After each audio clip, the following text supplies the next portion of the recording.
આનંદ અખંડ રાખજો।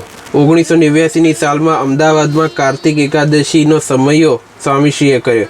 એ દિવસ સ્વામીશ્રીનો દીક્ષાદિન પણ ખરો, એટલે કારતક સુદ 12ના દિવસે નારાયણ મુનિએ સ્વામીશ્રીને પૂછ્યું, દર કારતક એકાદશીએ આપને દીક્ષાની યાદ આવે છે કે નહીં? સ્મૃતિ તો થાય ને? સ્વામીશ્રીએ કહ્યું, શું સ્મૃતિ થાય? તમને જેમ યાદ આવે છે ને એમ અમને સ્મૃતિ થાય। દીક્ષા લીધે કેટલા વર્ષ થયા એ યાદ આવે, ના વર્ષ નહીં ગણવાના। સ્વામીશ્રીએ અણગમો બતાવ્યો। આ દિવસે વિશેષ પ્રાર્થના કરો, એ તો કાયમ ચાલુ જ હોય ને। કઈ પ્રાર્થના કરો? સેવા ભક્તિ થાય એ, સ્વામીશ્રીએ સાહજિકતાથી કહ્યું। શાસ્ત્રીજી મહારાજ પૂરણપોળી જમતા, એમને રૂચતી એના અનુસંધાનમાં સ્વામીશ્રીએ સંતોને આગ્રહ કર્યો કે આજે થોડી જમો। સ્વામીશ્રી કહે, ના, આજે તો દીક્ષા આપી એટલે ઉપવાસ કરવો પડે। સંતો કહે, આજનો દિવસ ખૂબ દિવ્ય લાગ્યો।